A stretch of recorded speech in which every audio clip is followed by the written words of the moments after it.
Hello students, welcome in Raghu physics tutorial. Last lecture में हमने liquid drop model के बारे में स्टडी किया था। आज हम सेल मॉडल के बारे में स्टडी करेंगे, जो कि हमारे बहुत ही इंपॉर्टेंट टॉपिक है नेट एग्जाम के लिए, गेट एग्जाम के लिए और डिफरेंट एग्जाम के लिए। सेल मॉडल बहुत इंपॉर्टेंट टॉपिक है। तो फर्स्ट ऑफ ऑल हम स्टार्ट करने जा रहे हैं सेल मॉडल से।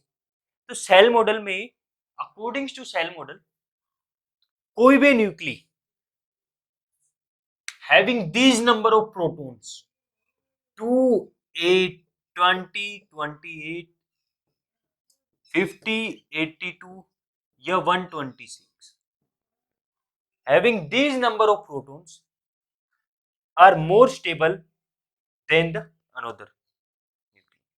अगर किसी भी न्यूक्ली के ये नंबर ऑफ प्रोटॉन्स है तो वो सबसे ज्यादा स्टेबल होगा देन अनदर।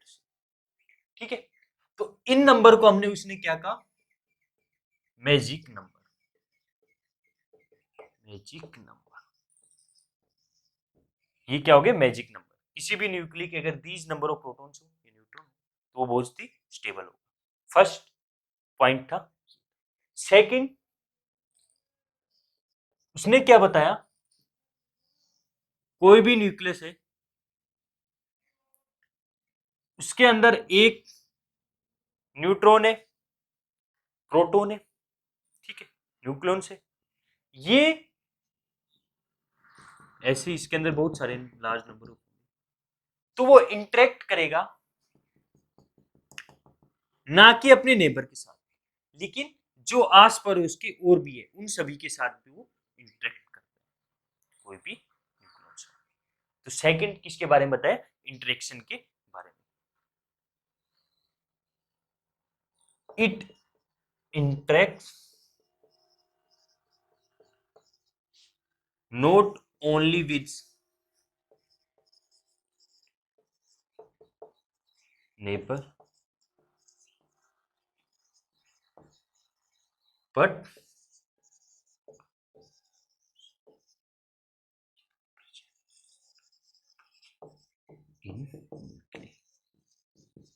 कि वो अपने नेबर के साथ साथ ना छोड़ के अपने जितने भी न्यूक्लिक के अंदर न्यूक्लियॉन्स प्रेजेंट है उनके साथ भी इंटरेक्ट करेगा, कि ये इसी के साथ ना होके सभी के साथ इंटरेक्शन करते हैं। थर्ड जो पॉइंट था कि न्यूक्लियर सेल मॉडल ने बताया कि कितने नंबर ऑफ न्यूक्लियॉन्स डिस्ट्रीब्यूटेड है किसी भी न्यूक्लियस के अंदर। Tells about number of nucleons distributed inside a nucleus, कि किसी भी न्यूक्लियस के अंदर कितने number of nucleons distributed, that is a minus. वो कितने होगा, किसी भी न्यूक्लियस का जो मास नंबर माइनस। ये थ्री उसने पॉइंट्स ली। उसके बाद जो सेल मॉडल में आया वो क्या आया, कि ये तो हमारे पास मैजिक नंबर के बारे में बताया कि कोई भी न्यूक्लियस जिसके दीज नंबर ऑफ प्रोटॉन्स होगा वो बहुत ही स्टेबल होगा। ठीक है, अब देखो, अगर वो स्टेबल होगा, किसी भी न्यूक्ली को हम रिप्रेजेंटेड कैसे करते हैं। मान ले कोई भी न्यूक्ली है, उसके हम स्पेक्ट्रल टर्म निकालने के लिए एटम एंड मॉलिक्यूलर फिजिक्स में न्यूक्ली को कैसे रिप्रेजेंट करते हैं, 2s+1l इंटू जी। किसी भी न्यूक्ली को इस फॉर्म में रिप्रेजेंट करते हैं। जे टोटल एंगुलर मोमेंटम या फिर स्पिन या टोटल एंगुलर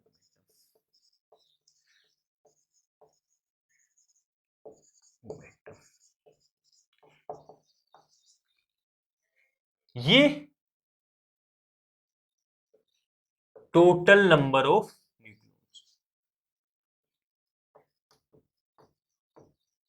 न्यूक्लियॉन्स इन ए न्यूक्लियस। एल हमारे पास क्या होगा, सब सेल्स के बारे में बताएगा कि एस सब सेल के अंदर है, पी डी एफ के अंदर हमारे पास सब सेल्स कौन से थे, S P D F G H.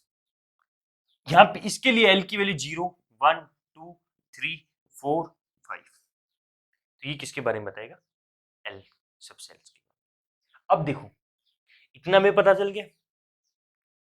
अब हमने लास्ट लेक्चर में भी पढ़ा था लिक्विड डोप मॉडल के अंदर, उसमें क्या पता था कि कोई भी न्यूक्ली होता है, चार पॉसिबिलिटी है, या तो even number of proton, even number of neutron, even odd odd even, या फिर ओड, यही चार पॉसिबिलिटी है। अगर किसी भी न्यूक्ली की इन चार पॉसिबिलिटी में से हमारे पास कुछ कंडीशन आएंगी जहां पे हम सेल मॉडल का यूज करेंगे। अब देखो कोई भी न्यूक्ली को हम फिल करेंगे तो मैं आज आपको एक ट्रिक बताने वाला हूं कि कोई भी न्यूक्ली होगा तो फर्स्ट हमें ये सब सेल लिखनी है कि कौन कौन सी पॉसिबल सेल। स्पड SPP, आप ये राइट करने का तरीका देख लो, स्पड सड फप फप जी, आपको ये याद रखना है बस, स्पड सड फप फप जी। फिर यहां से किसी भी न्यूक्ली की आप स्पिन पेरिटी निकाल सकोगे। कैसे, अब देखो ऐसे एस के अंदर दो आ सकते हैं, टू, ये ऊपर का ये और याद रखना पड़ेगा, 4 2 6, ऐसे ऊपर का 2 सेम रहेगा, यहाँ पे 4 आएगा, 4 6 + 2 दैट इज 8, और ये वाला P यहाँ पे सेम आएगा दैट इज 4। नीचे की रो में आओगे मींस ये वाला एडजेसेंट है इसके और ये इसके, तो इसमें नीचे आओगे तो कुछ डिक्रीज होगी, तो वो वैल्यू डिक्रीज हो जाएगी बाई 2 6 2, और ये वैल्यू आप याद रखना दैट इज 9/2 × 10। आपको ये याद रखना है, अगर आपको ये वैल्यू याद है तो इसके हेल्प से आप स्पिन इजिली कैलकुलेट कर लो। कैसे, अब देखो 2s + 1 = 2, ये मतलब मैक्सिमम 2 न्यूक्लियॉन्स आ सकते हैं इसके अंदर, 2 है तो मींस 2s + 1 = 2, तो स्पिन क्या होगी, 2s = 1, s की वैल्यू आ गई हाफ, तो इसकी जो स्पिन होगी यहाँ पे क्या आएगी हाफ। ऐसे ही p की पावर 4 न्यूक्लियन आ सकते हैं, 2s + 1 = 4, तो s की वैल्यू आएगी 3/2, क्योंकि ये 3 3 दैट इज 3/2। ऐसे ही इसके लिए 1/2, ऐसे ही ये 5/2 that is 1/2 3/2 that is 7/2 that is 3/2, क्योंकि ये इसके एडजेसेंट होगा, दैट इज 5/2 दैट इज 1/2। ये टेबल आपको याद रखनी है। अगर आपको ये टेबल याद है तो सेल मॉडल पे से कोई सा भी क्वेश्चन आए आप उसको इजीली और शॉर्ट ट्रिक की हेल्प से अटेम्प्ट कर सकेंगे। नो, ये हमने सेल के बारे में 2s + 1 के बारे में स्टडी कर लिया। अब देखो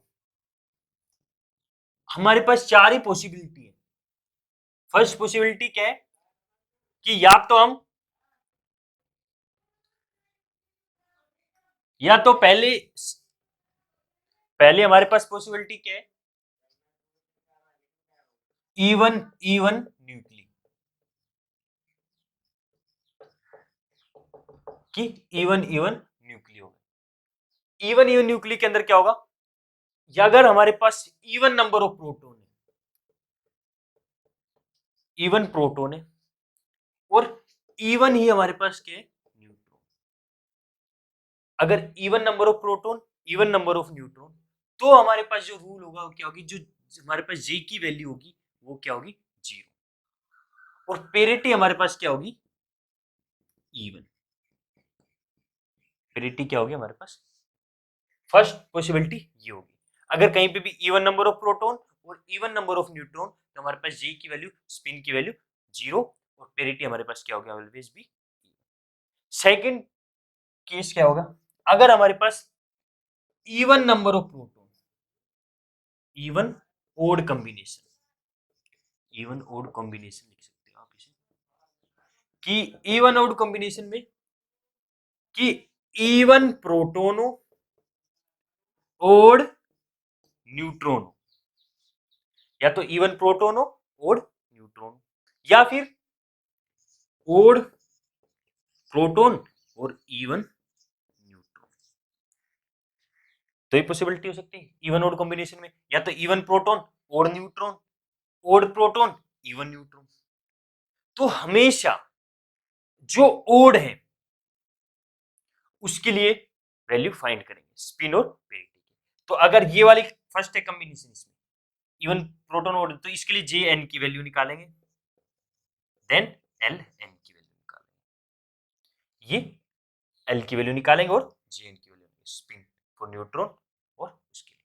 अगर ओड नंबर ऑफ प्रोटॉन है तो हम क्या निकालेंगे, जे पी की वैल्यू निकालेंगे कि spin for odd number of proton, और एल पी की वैल्यू निकालेंगे। ये हमारे पास था सेकंड केस। थर्ड पॉसिबिलिटी हमारे पास क्या हो सकती है कि हमारे पास हो ओड ओड कॉम्बिनेशन, कि ओड ओड कॉम्बिनेशन, कि ओड ही नंबर ऑफ प्रोटोन हो और ओड ही न्यूट्रॉन, ओड प्रोटोन हो और ओड ही हमारे पास न्यूट्रॉन। तो ओड ओड कॉम्बिनेशन के अंदर हमारे पास क्या होगा, देखो पहले प्रोटोन के लिए निकालो जेपी, ऐसे ही एलपी, ऐसे ओड न्यूट्रॉन है J N N L N.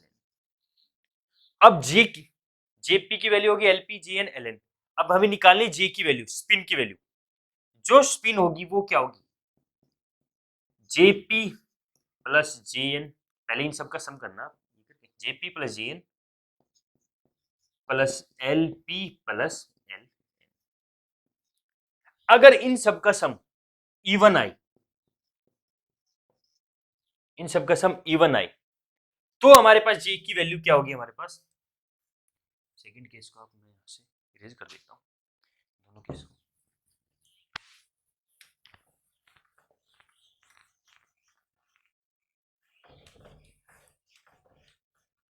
अगर अब देखो JP plus J N plus LP plus L N की वैल्यू इवन आई, तो हमारे पास जो जे की वैल्यू होगी वो क्या होगी, जेपी माइनस जे, जो फाइनल वैल्यू होगी जे की।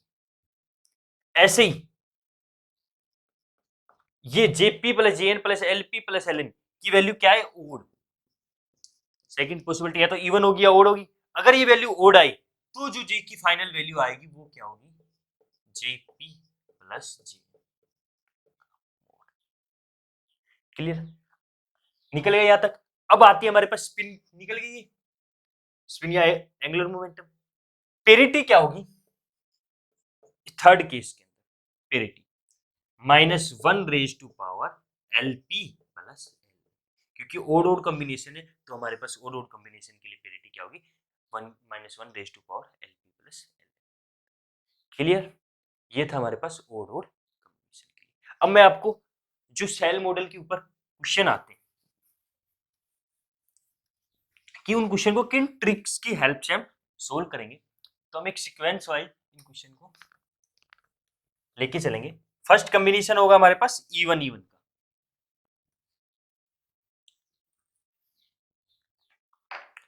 देखो फर्स्ट एग्जांपल क्वेश्चन है हमारे पास कि कोई भी न्यूक्लियस दे रखा है 8 oxygen 16, finds spin and parity. इसकी स्पिन और पेरिटी को फाइंड करना है। फर्स्ट स्टेप फर्स्ट क्या होगा, कोई भी न्यूक्लियस है, कितने नंबर ऑफ प्रोटॉन है, कितने नंबर ऑफ न्यूट्रॉन है, जेड की वैल्यू 8, प्रोटॉन 8, ऐसे न्यूट्रॉन भी कितने होगा 8। अब देखो इवन ही प्रोटॉन है इवन ही न्यूट्रॉन है, तो केस कौन सा है, first, even number of proton even number of neutron. तो उसमें क्या थी कि इस केस के अंदर हमारे पास जे की वैल्यू स्पिन हमारे पास हमेशा क्या होती है 0, और पेरिटी हमारे पास क्या होगी पॉजिटिव। तो इसकी जो स्पिन पेरिटी वैल्यू आएगी that is spin parity is equal to 0 की पावर पॉजिटिव। ये हमारे पास क्या होगा आंसर। अगर हमारे पास क्वेश्चन दिया हुआ 8 ऑक्सीजन 16 के लिए स्पिन और पेरिटी की वैल्यू फाइंड करो। सेकंड क्वेश्चन, फाइंड करनी है स्पिन पेरिटी ऑफ 7 नाइट्रोजन 16 के लिए। क्या निकालनी है, स्पिन पेरिटी। क्लियर? 7 नाइट्रोजन 16 के लिए स्पिन पेरिटी फाइंड कर। अब देखो ये बहुत ही इंपॉर्टेंट केस है। स्टेप फर्स्ट, जेड कितने हैं हमारे पास? 7। Number of neutron 9। 6 न्यूट्रॉन नहीं, Z 7 means odd number of proton है और ओड ही हमारे पास क्या है? Number of neutron. ओड ही नंबर ऑफ प्रोटॉन, ओड ही नंबर ऑफ न्यूट्रॉन। कौन से केस है? थर्ड केस की ओड ही नंबर ऑफ प्रोटॉन हो, ओड ही नंबर ऑफ न्यूट्रॉन। फर्स्ट लेके चलेंगे जेड इज इक्वल टू 7 के लिए। तो for Z is equal to 7 के लिए फर्स्ट फाइंड क्या करना है? जेपी एंड एलपी 7 के लिए। कहां से निकालेंगे? जेड 7 है, मतलब एटॉमिक नंबर 7 है, नंबर ऑफ प्रोटॉन 7 है, ये 7 न्यूक्लियस आ सकते हैं। क्लियर? देखो इस टेबल के अंदर जाओ। ऐसे यहां तक करने के बाद स्टेप सेकंड होगा हमारे पास, ये टेबल लिखना। 7 है, 7 कहां तक होंगे? 2 4 6 7 8। तो जो 7 आएगा वो हमारे पास यहाँ पे आएगा, कि जो 7 है वो यहाँ पे फिल हो सकते हैं। तो इसके लिए हमारे पास क्या आएगा? दैट इज 1 p 1/, क्योंकि लास्ट टर्म यहां तक आएगी, ये 3 टर्म आएगी हमारे पास फर्स्ट वाले के लिए, और जो फिल्ड होगा वो किसके अंदर होगा? 4 to 6 और 1p 1/। तो हमारे पास क्या आएगी? 1p 1/। अगर तीनों को लिखना चाहो तो आप लिख सकते हो 2s 1/2, ऐसे 4p 3/2, ऐसे 1p 1/। ये हमारे पास हो गया 2 और 4 6 1 7। लास्ट क्या है? ये यहाँ तक, यहाँ जाके आगे खत्म हो रहा है। लास्ट जो न्यूक्लियस है वो इसके अंदर फिल हो रहे हैं। अब यहाँ से हमें स्पिन और पेरिटी निकालनी पड़ेगी। ये जो वैल्यू होती है ये हमारे पास क्या होती है? स्पिन। ये वैल्यू क्या होती है? स्पिन। तो हमारे पास जो स्पिन आई इस क्वेश्चन की, जेपी, वो कितनी हुई? 1/2। पेरिटी क्या होती है? -1 n। अब देखो फॉर p के लिए l की वैल्यू 1 होती है, तो पेरिटी क्या आएगी? -1 दैट इज नेगेटिव। तो हमारे पास lp की वैल्यू हमारे पास क्या होगी? lp की वैल्यू, jp की वैल्यू हमारे पास हाफ, और lp की वैल्यू हमारे पास 1। अब थर्ड स्टेप किसके लिए निकालेंगे? जेड की वैल्यू 7 के लिए निकाल लिया हमने, न्यूट्रॉन्स के लिए निकालेंगे। न्यूट्रॉन्स के लिए, न्यूट्रॉन्स के लिए कैसे निकालेंगे? कि 9 नंबर ऑफ न्यूट्रॉन्स इसके अंदर आ सकते हैं। तो 9 कहां तक फिल हो सकते हैं? 2 4 6 7 8 9 आएगा यहाँ पे न्यूट्रॉन्स। तो इसकी कॉन्फ़िगरेशन क्या होगी? 2s 1/2, 4p 3/2, 1/2 into 2 and 1d 4 to 6 to 8 9 है, तो यहाँ पे तो ये हो गया हमारे पास 9 के लिए। यहाँ पे spin Jn is equal to 5/2। Ln D के लिए L की वैल्यू हमारे पास क्यों 2 होती है, तो Ln हमारे पास क्या हो गया? 2। क्लियर? Jn 5/2, Ln 2, ऐसे Jp 1/2 और Lp 1। अब हमारे पास जो लास्ट स्टेप होगा वो लास्ट स्टेप क्या होगा?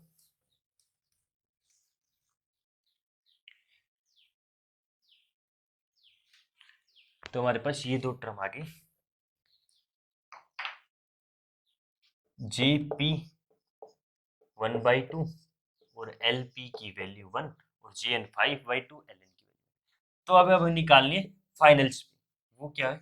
Jp plus Jn plus Lp plus L का मैग्नीट्यूड। इन सभी का सम करके देखेंगे, हमारे पास वो क्या होगा 1/2 प्लस 5/2 प्लस 1 प्लस 2 का 3 3 6 दैट इज 6। इवन इवन है तो हमारे पास जे की वैल्यू हमारे पास क्या होती है JP minus J, that is JP minus J 1/2 minus 5/2 का दैट इज 2। ये हमारे पास क्या होगी फाइनल स्पिन।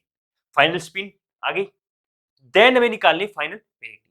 पेरिटी क्या होती है -1 L P plus L N, that is -1 L P 1 plus 2 1 plus 2 that is negative, क्योंकि -1 दैट इज आल्सो भी नेगेटिव, तो पेरिटी क्या होगी नेगेटिव। तो जो ग्राउंड स्टेट की स्पिन और पेरिटी होगी, spin parity of 7 nitrogen 16 is 2 की पावर पेरिटी नेगेटिव। ये हमारे पास क्या होगा आंसर। थर्ड हमारे पास क्या होगा आंसर।